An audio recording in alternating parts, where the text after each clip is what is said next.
Jai Hind to all of you. This is the Bodhi classes and I am Anonymous Bodhi. Today we are going to celebrate and discuss the very special day that is known as Indian Civil Services Day. It's 21st April and as you know, this is 28th day of lockdown. आज 28वां दिन है lockdown का और ये जो Indian civil services day है जिसको हिंदी में कहते हैं भारतीय नागरिक सेवा दिवस, this is very special day for the all the bureaucracy, all the civil aspirants और जितने भी लोग इससे जुड़े हुए हैं जो सिविल सर्विसेज या नागरिक सेवा से कहीं ना कहीं कोई ना कोई ताल्लुक़ रखते हैं, उन सब के लिए बहुत ही स्पेशल डे है ये। इंडियन सिविल सर्विसेज एक ऐसा इशू है जो लगभग देश के सभी स्टूडेंट्स उससे परिचित हो जाते हैं, या तो ग्रेजुएशन तक आते आते या फिर ग्रेजुएशन से पहले ही। कुछ लोग, हर किसी का कम से कम सपना रहता है इंडिया में कि कहीं ना कहीं वो administrative service, Indian police service, Indian foreign service, Indian forest service जैसी बड़ी बड़ी सेवाओं को जो है वो अचीव करे, वो बड़ी बड़ी सेवाओं में जो है अपनी सेवाएं दे। और उन्हीं का दिन है आज इंडियन सिविल सर्विसेज का। इतना बड़ा दिन है और इतना बड़ा रेलेवेंस भी है इस दिन का, तो इसके बारे में जानना बहुत ज़रूरी हो जाता है स्पेसिफिकली एस्पिरेंट के लिए कि वो जो लोग इसकी प्रिपरेशन कर रहे हैं या करना चाहते हैं वो किस तरह से जो है इसके महत्व को समझ सकते हैं through this video. So let's start. मैं आपको पहले सिविल सर्विसेज के बारे में बता दूं कि Indian civil service British government की देन है और इसके फादर जो है कॉर्नवालिस थे। लेकिन मैं कुछ थोड़ी सी और बैकग्राउंड बताना चाहता हूं कि कैसे इंडियन सिविल सर्विस भारत में जो है अपने पैर जमा पाई, कैसे उसका फाउंडेशन हो पाया, उसका क्या रेलेवेंस था, क्या बेसिकली मोटिव था इंडियन सिविल सर्विसेज का।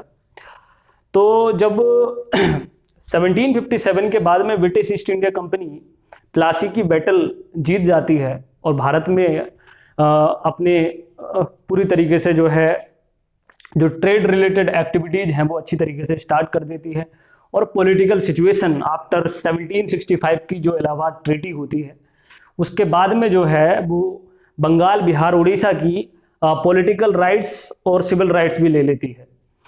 1757 से लेकर 1857 तक जो 100 साल का शासन है, रूल है British government, British east India company का रूल है, इसे कंपनी रूल भी कहते हैं। और ये जो रूल है इसमें ब्रिटिश ईस्ट इंडिया कंपनी ने बहुत बड़े पैमाने पर जो है एक्सप्लॉइट किया इंडिया को, इंडिया के रिसोर्सेज को। इस बीच में तमाम रीजनल पावर्स को जो है इन्होंने ख़त्म किया, चाहे वो मराठा हो, मैसूर हो, पंजाब हो, सिख वाला, और बहुत सारे रीजनल पावर्स थे जिनको जो है ब्रिटिश ईस्ट इंडिया कंपनी ने एक तरीके से धराशायी किया था इस पूरे के पूरे 100 साल के काल में। जब 1857 के बाद में 1857 का जब रिवोल्यूशन होता है, रिवोल्ट होता है, विद्रोह होता है, तो उसके एक बहुत बड़ा एक रेलेवेंस होता है 1857 की क्रांति का, विद्रोह का।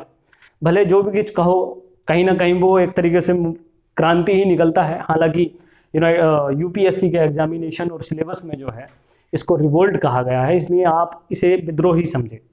तो 1857 की विद्रोह एक बहुत बड़ा एक तरीके से जो है एक फीडबैक है इंडियन सोसाइटी का against British east India company.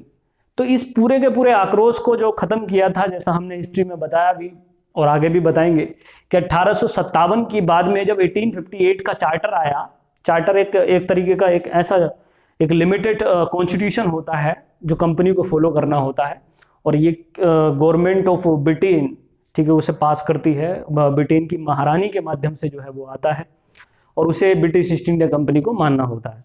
तो 1858 की जब चार्टर एक्ट आया तो उसमें बेसिकली जो कंपनी रूल था वो खत्म होने के बाद खत्म हो जाता है 1858 के चार्टर के माध्यम से। गवर्नमेंट ऑफ इंडिया एक्ट 1858 के नाम से जाना जाता है। तो ये खत्म हो गया और उसके बाद में यहाँ पर डायरेक्टली रूल हुआ क्राउन का, इसलिए जो है गवर्नर जनरल ऑफ इंडिया का टाइटल कन्वर्ट हो गया गवर्नर जनरल की जगह पर वायसराय ऑफ इंडिया। तो वायसराय जो है बनने लगे इसके बाद। तो इसके बीच में 1858 के जो चार्टर था उसके बीच में जो है एक बहुत महत्वपूर्ण जो सिचुएशन बनी वो थी सिविल सर्विसेज की।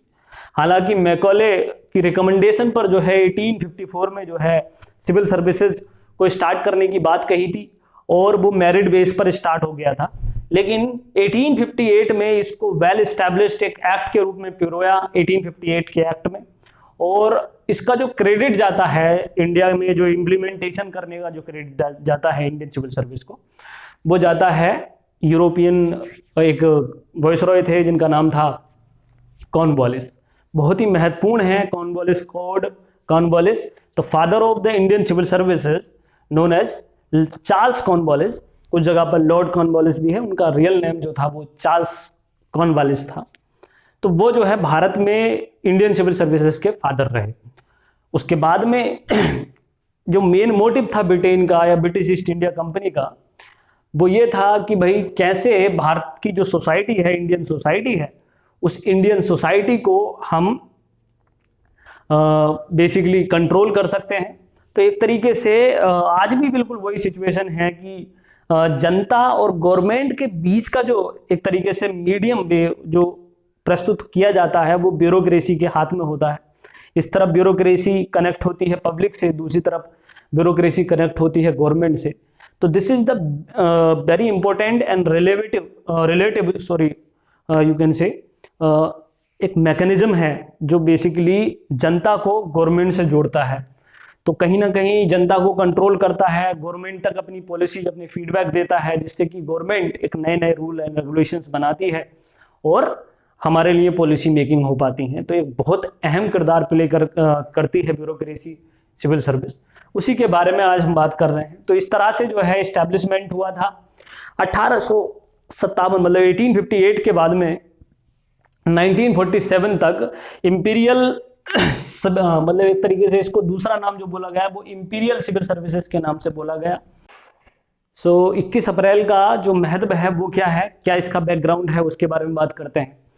21 अप्रैल 1947 में जो है इंडियन सिविल सर्विस का एक जो बैच होता है वो अपनी पूरी ट्रेनिंग करने के बाद में जो है मेटकॉफ हाउस न्यू दिल्ली में आया और वहां पर जो है संबोधित किया गया सरदार वल्लभ भाई पटेल के माध्यम से। सरदार वल्लभ भाई पटेल जो basically iron man of India भी कहलाते हैं और यूनिटी का जिन्होंने बहुत बड़ा एक तरीके से संकेत दिया था, भारत के यूनिफिकेशन में उनका बहुत बड़ा योगदान था। और आपको पता है स्टैचू ऑफ यूनिटी जो दुनिया की अब तक की सबसे बड़ी स्टैचू है वो भी जो है सरदार वल्लभ भाई पटेल के नाम से ही और सरदार वल्लभ भाई पटेल की ही है। सरदार वल्लभ भाई पटेल के बारे में हम स्पेसिफिकली वीडियो बनाएंगे, ठीक है, एज ए लीजेंड के तौर पर, ठीक है। यहाँ पर मैं उनके बारे में इतना कुछ नहीं बता पाऊंगा क्योंकि बहुत बड़े एक तरीके से लीजेंड हैं वो भारत की हिस्ट्री के, मॉडर्न हिस्ट्री के। और उस टाइम पर होम मिनिस्ट्री का दर्जा उनके पास में था और देश के एडमिनिस्ट्रेशन का जो है एक तरीके से वो उसमें था। तो इंडियन सिविल सर्विसेज डे उन्हीं के उस स्पीच वाले डे में मनाया गया जब मेटकॉफ हाउस में जो है उन्होंने स्पीच दी और फाइनली एक संबोधित किया इंडियन सिविल सर्वेंट्स को। इंडियन सिविल सर्वेंट को संबोधित करने में उन्होंने एक बहुत इंपॉर्टेंट बात जो है उन्होंने कही थी, मैंने लिखी भी है कि उन्होंने जो है इस पहले बैच को जो है कहा था स्टील फ्रेम ऑफ इंडिया, ठीक है। ये बहुत इंपॉर्टेंट क्वेश्चन भी है कि स्टील फ्रेम ऑफ इंडिया जो है सरदार वल्लभ भाई पटेल ने किसको कहा था। ये पहला बैच था। इस बीच में उन्होंने एक बहुत बड़ी मार्मिक बात भी कही थी कि ब्यूरोक्रेसी के हाथ में किसी भी देश की पल्स होती है और वो जो पल्स है, जो ब्यूरोक्रेसी है, वो बेसिकली हमारे देश की बढ़ चुकी है क्योंकि बहुत बड़ा हिस्सा ब्यूरोक्रेसी का वापस ब्रिटेन चला जा चुका है और बचा कुचा कुछ हिस्सा जो है वो पाकिस्तान में जा चुका है। अब जितनी भी ब्यूरोक्रेसी बची है हमें इसी के माध्यम से हमें अपने देश को संभालना होगा और एक तरीके का ऐसा एश्योरेंस देते हुए उन्होंने अपनी स्पीच में कहा था। तो कहीं ना कहीं उनके भाषण में, उनकी स्पीच में वो सेंसिटिविटी थी, संवेदनाएं थी कि कुछ ना कुछ समस्याएं हैं। एडमिनिस्ट्रेशन के बारे में सरदार वल्लभ भाई पटेल ने बहुत कुछ सोचा और एक बहुत बेहतरीन कोड भी दिया और अगर आप इंटरेस्टेड हो तो प्लीज़ आप जो है उनके उस कोड को जरूर पढ़िएगा जो उन्होंने उस स्पीच में दिया था भारत की सिविल सर्विसेज के लिए। क्योंकि हमारे पास समय कम रहता है, इस वजह से हम इतना सब कुछ एक ही वीडियो में डाल नहीं पाते हैं। लेकिन मैं चाहता हूं कि जितने भी एस्पिरेंट हैं प्लीज़ उनकी वो स्पीच के जो कोड्स हैं वो पढ़ें, बहुत ही ज़्यादा ज़रूरी है।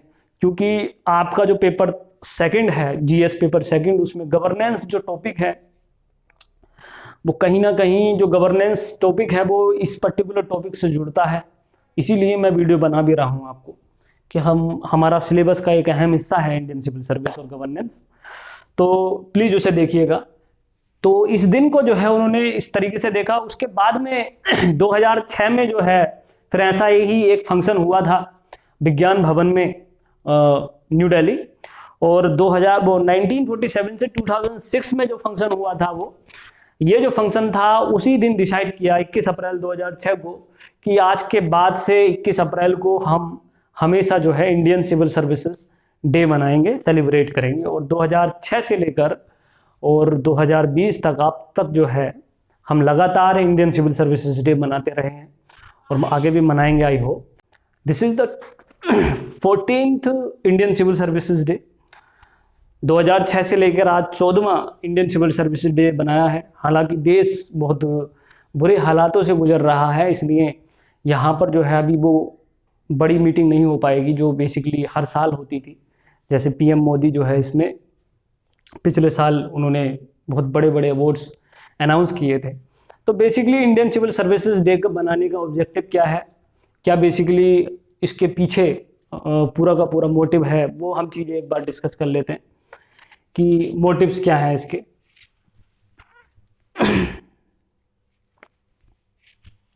देखिए, to commit, to take oath, to be motivate themselves again. तो एक तो ये बात है कि इस सिविल सर्विसेज डे के माध्यम से फिर दोबारा जो है कोई भी ऑफिसर जो है अपने आप को कमिट करता है। कमिट या resolution is very very important sir.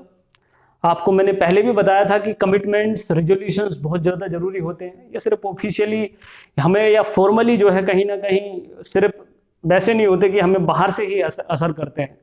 ठीक है, जब आप बहुत प्योर सोल फॉर्म में पहुंच जाते हैं, जब आप इंटीग्रेटेड हो जाते हैं, ईमानदारी आपके अंदर होती है, ऑनेस्टी होती है, तो इन सब बातों का बड़ा महत्व होता है कि what is the meaning of oath, शपथ क्या होती है, रेजोल्यूशन क्या होता है, कमिटमेंट क्या होता है। ठीक है, तो कमिटमेंट एक तरीके से दोबारा होती है ऑफिसर्स की, दोबारा वो शपथ दोहराते हैं इस दिन। ठीक है, और मोटिवेट होते हैं।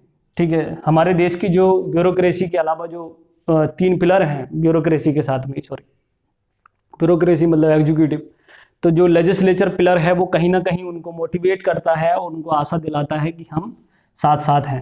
तो इस तरीके से वो मोटिवेट भी होते हैं। तो पहला ऑब्जेक्टिव जो होता है इस डे को सेलिब्रेट करने का वो ये होता है।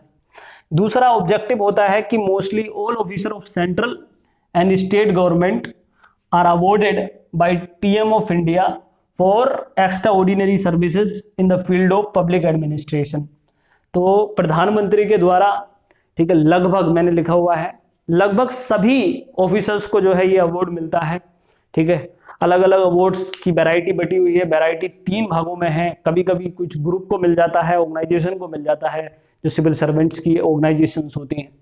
ठीक है, तो उसमें बेसिकली मेरे ख्याल से 5 लाख रुपए तक की सीमा मैक्सिमम है किसी ऑर्गेनाइजेशन को, और किसी भी ऑफिसर को मैक्सिमम जो धनराशि मिलती है एज ए अवार्ड वो 1 लाख रुपए तक मिलती है। तो ये बेसिकली 3 कैटेगरीज में बटे हुए हैं। ये सब आपको समझने की ज़रूरत भी नहीं है कि 3 कैटेगरी कौन कौन सी हैं, लेकिन ये किसी भी हमारे देश के पीएम जो है इस दिन अवार्ड देते हैं। अवार्ड अपने आप में एक मोटिवेशन का काम करता है, प्रेरणा का काम करता है। पुरस्कार प्रेरणा के रूप में जो है समर्पित किए जाते हैं, तो उससे बहुत अच्छा लगता है और एक तरीके से मोटिवेशन मिलता है। दूसरा ऑब्जेक्टिव ये है। तीसरा ऑब्जेक्टिव है through this meeting officers interact with each other. बहुत इंपॉर्टेंट चीज है ये कि अलग अलग स्टेट से आए हुए जो अलग अलग कैडर के ऑफिसर्स हैं वो एक दूसरे से इंटरेक्ट होते हैं, अपनी समस्याओं and discuss the problems of their cadres. उनके कैडर की जो समस्याएं हैं उनको डिस्कस करते हैं। ठीक है, it is very good for the unification of India. चलो इस बारे में बात करेंगे। पहले तो कैडर्स जो होते हैं अलग अलग, माना कि किसी ऑफिसर को एक सिटी दूसरा मिला है, किसी का ऐसा हो सकता है नक्सलिज्म एरिया है, किसी के पास में ऐसा एरिया हो सकता है फ्लड से रिलेटेड एरिया है जिसे फ्लड प्रोन एरिया कहते हैं। तो इस तरीके की जो समस्याएं होती हैं बाढ़ प्रभावित क्षेत्रों की या फिर नक्सल प्रभावित क्षेत्रों की, कि इन समस्याओं को जो है एक साथ डिस्कस करते हैं, साझा करते हैं, इंटरेक्ट करते हैं एक दूसरे के साथ में, और अपनी परेशानियों को बताते हैं, इससे एक्सपीरियंस को बताते हैं, जिससे कि एक दूसरे को जो है वो हेल्प मिल सके बहुत बड़े पैमाने पर। तो ये एक बहुत बड़ा ऑब्जेक्टिव होता है इस डे का। ठीक है, सभी भारत के सर्वेंट्स एक जगह पर आते हैं और इस तरीके से जो है इस डे को सेलिब्रेट किया जाता है। इसके अलावा मैंने बताया आपको कि एक बहुत बड़ा ऑब्जेक्टिव होता है यूनिफिकेशन। देखो अपने आप में सिविल सर्विसेज का मेन मोटिव होता है यूनिफिकेशन का। ठीक है, किस तरह से भारत का यूनिफिकेशन रखा जा सकता है। किसी भी इंडिया की स्पेसिफिकली सबसे बड़ी प्रॉब्लम है कि ये जो डाइवर्सिटी है सर, इस भारत की जो सबसे बड़ी आप जानते हैं डाइवर्सिटी है, चाहे वो कल्चरल हो या फिर बायोडाइवर्सिटी वाला सेक्शन हो, ये डाइवर्सिटी को मेंटेन करके रखना और इसको बनाए रखना बहुत बड़ा बात है। ठीक है, इसके बीच में यूनिटी क्रिएट करना बहुत बड़ी मुश्किल काम है। हम बोल देते हैं कि भैया यूनिटी इन डाइवर्सिटी, लेकिन ये यूनिटी इन डाइवर्सिटी कहने में जितना एफर्ट्स किसी गवर्नमेंट का लगता है, कॉन्स्टिट्यूशन का लगता है, ठीक है, इस चीज़ का हमें शायद इल्म ना हो, लेकिन आपको समझना पड़ेगा कि कहीं ना कहीं ब्यूरोक्रेसी इस यूनिटी को, इस यूनिफिकेशन में बहुत इंपॉर्टेंट रोल प्ले करती है। तो एक सबसे बड़ा जो इम्पोर्टेंट रोल होता है इस डे का, वो कहीं ना कहीं एक ही छत के नीचे, ठीक है, सारे के सारे देश के जितने भी सिविल सर्वेंट्स हैं वो आकर रुकते हैं और बात करते हैं, अपनी समस्याओं को रखते हैं पीएम के सामने और पीएम उनसे इंटरेक्ट होते हैं। तो ये अपने आप में एक ब्यूटीफुल ओकेजन बन जाता है और देश को आगे बढ़ाने वाला एक इनिशिएटिव भी बन जाता है। सरकार बहुत प्रयास कर रही है इस बुरे टाइम में भी। अभी 2020 में पैंडेमिक से जूझ रहा है पूरा का पूरा वर्ल्ड, जिसका नाम है कोविड-19। तो उन सारी की सारी समस्याओं को देखते हुए सिविल सर्विस या सिविल सर्विसेज में जितने भी लोग काम कर रहे हैं, ब्यूरोक्रेसी जिसका नाम है, वो अपने आप में एक अहम रोल प्ले कर रही है। उनका जो है मैं इस वीडियो के माध्यम से तहे दिल से थैंक यू कहना चाहता हूँ अपने पूरे के पूरे इंस्टीट्यूट की तरफ से कि ये एक रिमार्केबल काम है और हम हमेशा से आपके ऋणी रहेंगे डेफिनेटली। तो सिविल सर्विसेज के बारे में जो है बहुत सारी बातें होती हैं, कुछ इंटरेस्टिंग बातें हैं, कुछ इंपॉर्टेंट पॉइंट्स हैं जो मैं आपके सामने रखने जा रहा हूँ और ये वीडियो को बनाने की कोशिश की है मैंने। तो मैं कुछ इंटरेस्टिंग फैक्ट्स बताने जा रहा हूँ सिविल सर्विसेज से रिलेटेड, वो रहे आपके डेस्कटॉप पर। ये देखिए, जो अभी existing model of Indian civil service है वो जो है 1947 में फॉर्म हुआ था, जैसा मैंने अभी बताया आपको। और भारत के जो सबसे पहले सिविल सर्वेंट थे उनका नाम था सत्येंद्र नाथ टैगोर। 1864 में उन्होंने इंडियन सिविल सर्विसेज की जो परीक्षा थी वो पास की थी, एग्जामिनेशन 1864। सत्येंद्र नाथ टैगोर, इनका नाम बहुत ज़्यादा ज़रूरी है। अगर आप इनके बारे में कोई दूसरा फैक्ट जानते हैं तो कमेंट बॉक्स पर ज़रूर टाइप करें प्लीज़।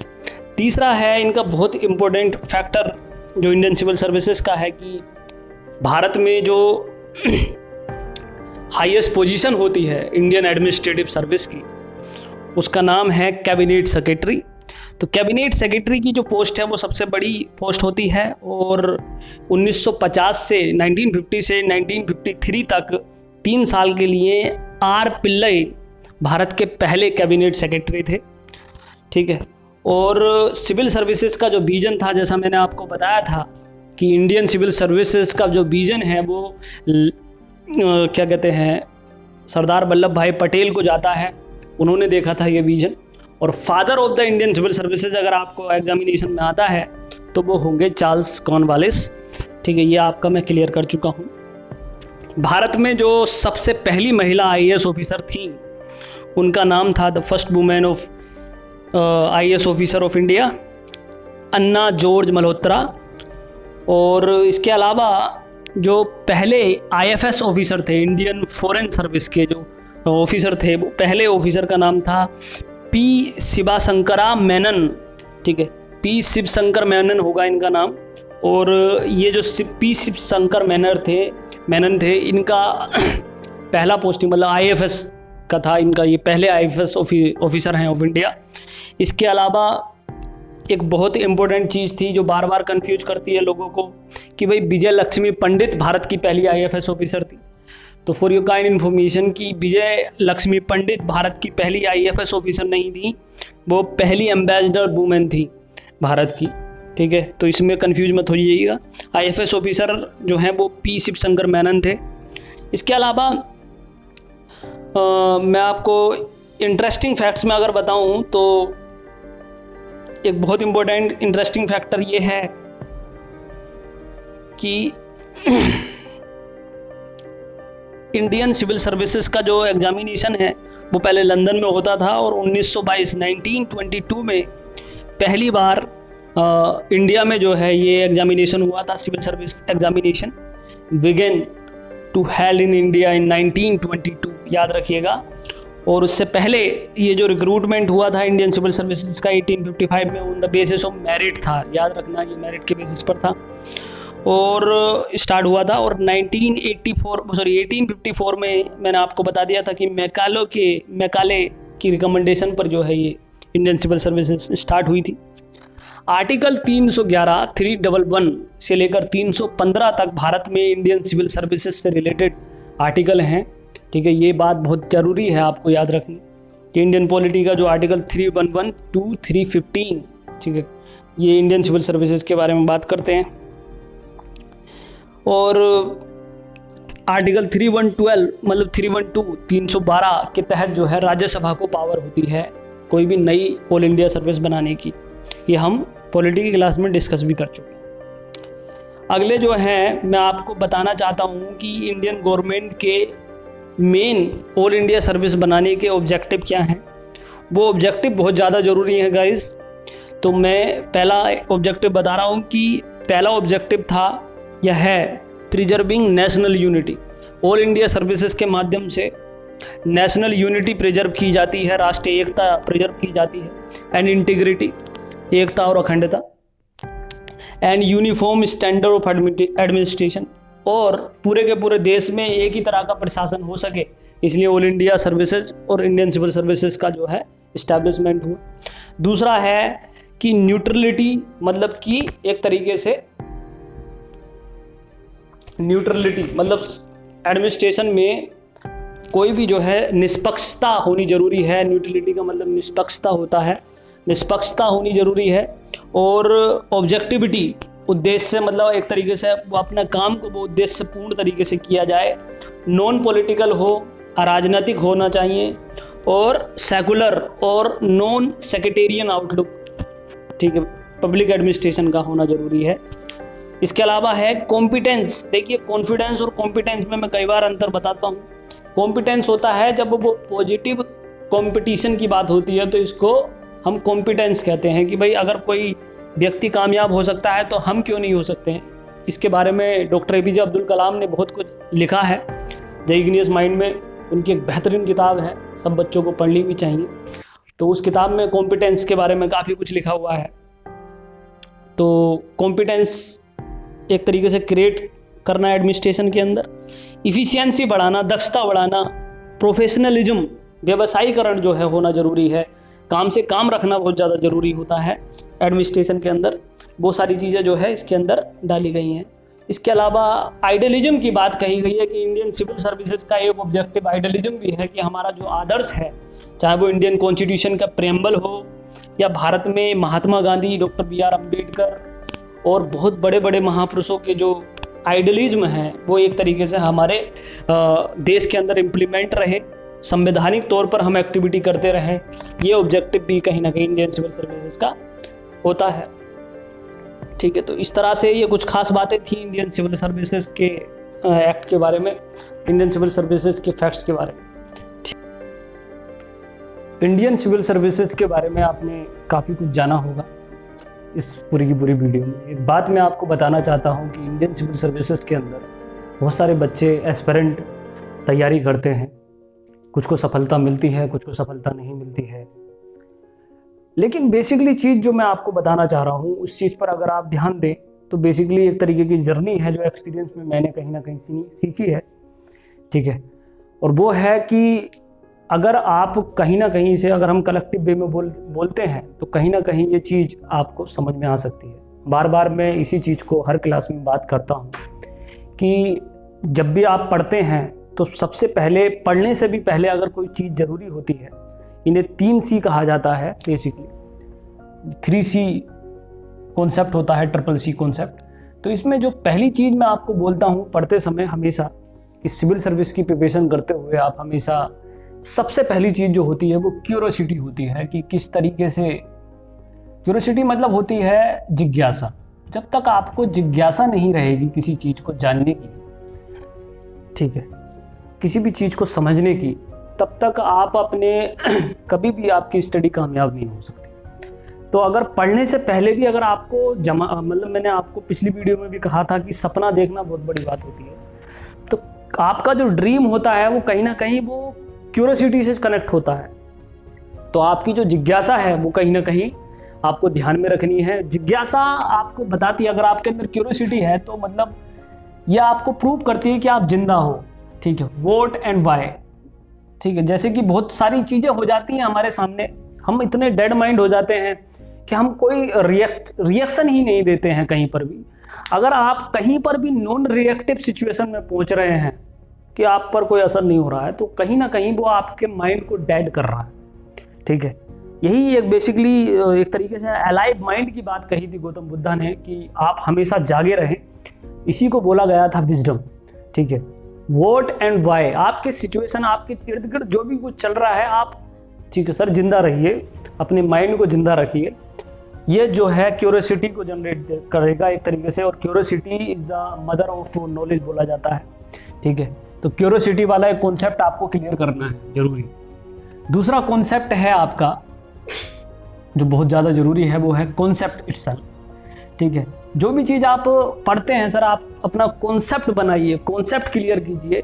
और कॉन्सेप्ट क्लियर करने के लिए आपको बताया गया था कि उसमें फॉर्मूलों की ज़रूरत होती है। और फॉर्मूलों में हमें सिर्फ 2 ही चीज़ें याद रखनी है कि हम कोई भी चीज़ पढ़ रहे हैं तो उसका बेसिकली बैकग्राउंड क्या है, ठीक है, उसका बैकग्राउंड क्या है। और कोई भी चीज़ अगर पढ़ी जा रही है बैकग्राउंड के अलावा, तो उसका मैसेज क्या है, क्यों पढ़ी जा रही है। कोई ना कोई मैसेज होगा इस पूरी की पूरी स्टोरी में, इस पूरे की पूरी जर्नी में। तो ये 2 चीज़ें हमें कॉन्सेप्ट बनाने में हमेशा हेल्प करती है। आप फॉर्मूला बनाइए कि हम पढ़ क्यों रहे हैं, उसकी बैकग्राउंड क्या है सर। अभी जैसे कोविड-19 चल रहा है, अगर आपको लाइव टॉपिक देना है तो बहुत सिंपल टॉपिक है। कोविड-19 की बैकग्राउंड क्या हो सकती है, ये अभी बेसिकली हम कह नहीं सकते। लेकिन हाँ, इसे बायोलॉजिकल टेररिज्म, अगर ये प्रूव हो जाता है कि बायोलॉजिकल टेररिज्म है, तो ये बहुत एक तरीके से बूम टॉपिक है एक तरीके का ऑल ओवर द वर्ल्ड की। ये किसी का इंटेंशनल था या अनइंटेंशनल था, तो ये मैसेज, ये बैकग्राउंड प्रूव कर रहा है कि बैकग्राउंड क्या है इसकी। अब बैकग्राउंड है, उसके बाद में हम इसका मैसेज समझेंगे कि बेसिकली इसका ऑपरेशन क्या हुआ और क्या इसका मैसेज है, संदेश क्या है। पूरी घटना हो गई, हमने क्या सीखा, क्या बिगड़ा, क्या हमें प्राप्त हुआ, ठीक है। ये सारी चीज़ें मैसेजेस कहलाएंगी। कॉन्सेप्ट आपका बन जाएगा। क्यूरियोसिटी सबसे पहली बात। दूसरी चीज़ आपको कॉन्सेप्ट बनाना है। और तीसरी चीज़ जो 3rd C है, जो आपको हमेशा याद रखनी है, वो है कनेक्टिविटी सर। क्योंकि आप जानते हैं कि ये जो क्षेत्र है पूरा का पूरा सिविल सर्विसेज का, यूपीएससी का, ये बहुत बड़ा है। जीएस पूरे अपने आप में एक सागर होता है। तो उसमें हमें किसी भी चीज़ को याद रखना है तो वो थ्रू द लिंक या थ्रू द कनेक्टिविटी याद रखना है। अगर आप अपने पर्टिकुलर लाइफ को, सबसे पहले तो मैं ज़िंदगी बोलता हूँ, लाइफ को अगर आप अपनी स्टडी से कनेक्ट कर पा रहे हैं, तो कहीं ना कहीं ये है आपके बेसिकली इंपॉर्टेंट फीचर्स में से एक, कि connectivity is very very necessary. हो सकता है कि आपकी हिस्ट्री अच्छी हो सकता है आपकी ज्योग्राफी अच्छी हो, ठीक है सर। आपको बैलेंस करना है हर सब्जेक्ट में, और बैलेंस करने के साथ साथ you will have to connect with each other, the each subject to each other, ठीक है। ये कहीं ना कहीं कनेक्टिविटी आपको जो है कामयाब बनाने में जो है वो देगी। कैसे, अब आपको पता है कि कोविड-19 है, एक तरीके का पेंडेमिक है, बट पेंडेमिक है, इकोनॉमी से क्या रिलेशन है सर, पॉलिटी से क्या रिलेशन है, ज्योग्राफिकल क्या रिलेशन है, ठीक है, कोई हिस्टोरिकल क्या रिलेशन है। ये एक इंपॉर्टेंट बात हो गई कि दिस इज द पेंडेमिक कोविड-19, और इसके जो है डायमेंशंस कितने हैं, अगर आप उन्हें लिंक करने की क्षमता, कैपेसिटी अपने माइंड में जनरेट कर पा रहे हो, then you are on a track sir. तो ये 3 चीज़ें अगर मैं आपको एडवाइस करूँ in the civil services day, तो मैं बार बार यही 3 चीज़ें एडवाइस करूँगा कि आप अपनी पढ़ाई में ये 3 चीज़ें लेकर आइए। ठीक है, मेहनत कीजिए, लेकिन मेहनत के साथ साथ में आपको सबसे ज़्यादा चीज़ याद रखनी है, वो ये 3 C याद रखनी है। ठीक है, बेसिकली पढ़ने का मतलब सिर्फ पढ़ना नहीं होता, स्टडी नहीं होता, चिंतन is a very important part. जब हम थिंकिंग करते हैं ना, ऑब्जर्व करते हैं, ऑब्जर्वेशन जिसे कहते हैं, this is very important part of the UPSC and civil services. आप 3 घंटे पढ़ें, लेकिन सर 6 घंटे उस 3 घंटे में जो आपने पढ़ा है उसके बारे में सोचें। ठीक है, तो आपकी स्टडी 9 घंटे की होगी।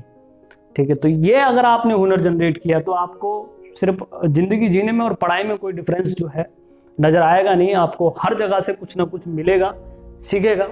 और the main motive of the human being, जैसा कि डॉक्टर B.R. अम्बेडकर ने भी कहा था कि ह्यूमन बीइंग का जो कल्टीवेशन, माइंड का जो मेन ऑब्जेक्टिव है वो है कल्टीवेशन, कि हम अपने माइंड को और कैसे विकसित कर सकते हैं। यही एक बेसिकली जो है इंपॉर्टेंट चीज़ है। कहीं ना कहीं इन सब लोगों का एक ही चीज़ पर टारगेट रहता है कि हम अपनी बुद्धि का विकास कैसे कर सकते हैं ज़्यादा से ज़्यादा। ठीक है, तो उसी के बारे में जो है मैंने आपको बताया। तो इंडियन सिविल सर्विसेज पर मैं सभी एस्पिरेंट्स को बहुत बहुत बधाई देता हूँ, आप सभी लोगों को। ये बहुत ही ब्यूटीफुल प्लेस है, ब्यूटीफुल वे है अपनी आपकी पर्सनैलिटी और व्यक्तित्व को सुधारने के लिए। जीवन में हर एक व्यक्ति को एटलीस्ट कम से कम एक बार इतनी प्रिपरेशन जरूर करनी होती है। देश के अंदर मुझे नहीं लगता कि ह्यूमैनिटी के साथ में जो मानवता के सब्जेक्ट होते हैं, विषय होते हैं, उसमें सिविल सर्विसेज के अलावा कोई और दूसरा भी फील्ड है जहाँ पर ह्यूमैनिटी को इतना बड़ा दर्जा दिया गया हो। भारत की सबसे बड़ी सर्विस है इंडियन एडमिनिस्ट्रेटिव सर्विस, और वो सर्विस जो है ह्यूमैनिटी के सब्जेक्ट जो होते हैं, history, geography, polity, economy, general science और बहुत सारे सब्जेक्ट, चाहे वो इन्वायरमेंट हो या फिर बायोडाइवर्सिटी, इन सारे सब्जेक्ट को पढ़कर भारत की सबसे बड़ी पोस्ट मिल रही है। तो ये कहीं ना कहीं ह्यूमैनिटी को जो है बहुत ज़्यादा दर्जा देने वाली सिचुएशन है। ठीक है, तो ये कंडीशन ह्यूमैनिटी को प्रदर्शित करती है, what is the value of humanity subjects. और इंडियन सिविल सर्विसेज में ह्यूमैनिटी को समझा जाता है। बच्चे ज़्यादा से ज़्यादा जो है इसे समझने की कोशिश करें। ठीक है, ह्यूमैनिटी को किस तरह से पढ़ा जाता है, उसका रेलेवेंस क्या है, इन सब चीज़ों को देखें। ठीक है, इसमें मैथमेटिकल फॉर्मूले कम चाहिए, लेकिन इसमें समझ ज़्यादा चाहिए होगी, अंडरस्टैंडिंग ज़्यादा चाहिए होगी। तो इसी बारे में मैंने आपको एक तरीके से कंसल्ट किया है on the occasion of Indian civil services. इसके अलावा एक बहुत बड़ी बात जो है मैं बताना चाह रहा था कि भाई इंडिया में महाराष्ट्र में पालघर में जो है मॉब लिंचिंग हुई, बहुत ही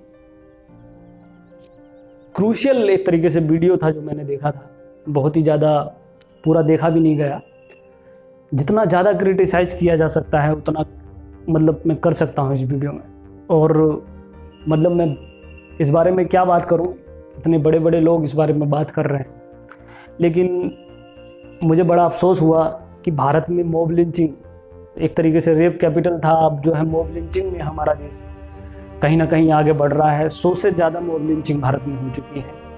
ठीक है, हम इस सिचुएशन में मैं सिर्फ इस वीडियो के माध्यम से एक ही चीज़ बोलना चाहूँगा कि भाई ये जो काम किसी ने किया है ये बहुत ही ज़्यादा हताशा है।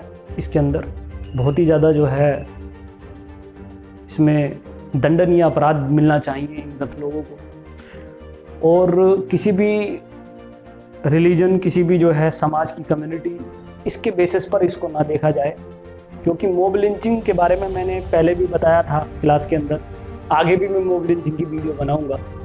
मॉब लिंचिंग बेसिकली एक तरीके से हमारा एक खुद का इश्यू है, सब्जेक्ट है सिविल सर्विसेज का। उसमें किसी धर्म या किसी जाति या किसी कम्युनिटी विशेष से जो है हम ताल्लुक़ नहीं रख सकते।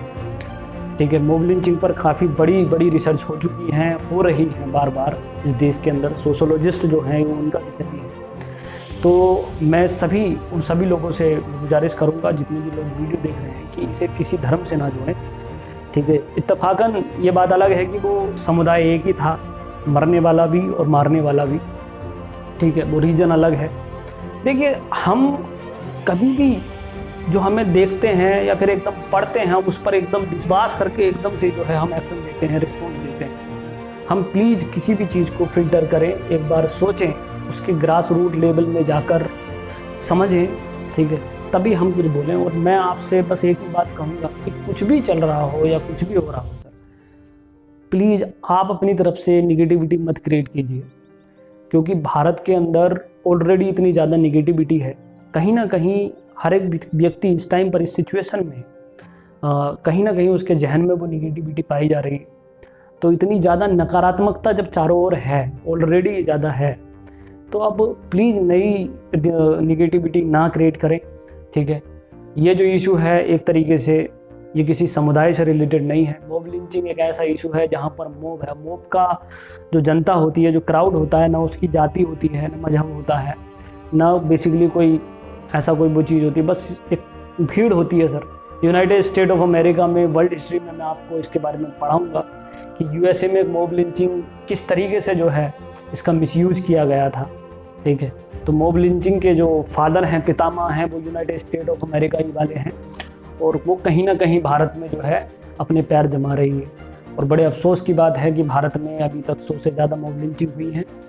और मॉब लिंचिंग, ये बात अलग है कि आधे से ज़्यादा मॉब लिंचिंग एक कम्युनिटी विशेष से है, फिर भी मैं आप लोगों से अपील करना चाहता हूँ कि प्लीज़ उसे किसी कम्युनिटी, किसी रिलीजन से मत जोड़िए, ठीक है। हत्यारे का कोई मजहब नहीं होता है, वो सिर्फ एक हत्यारा होता है, उसे वैसे ही बनाए रखिए, ठीक है। और यही अपील के साथ में मैं आपसे गुजारिश करता हूँ कि आप कोविड-19 जैसी भयंकर पैंडेमिक के समय पर अपना ध्यान रखिए, अपने परिवार का ध्यान रखिए, और लॉकडाउन को फॉलो करते रहिए। सरकार की जो गाइडलाइंस हैं उनको फॉलो करते रहिए। जय हिंद।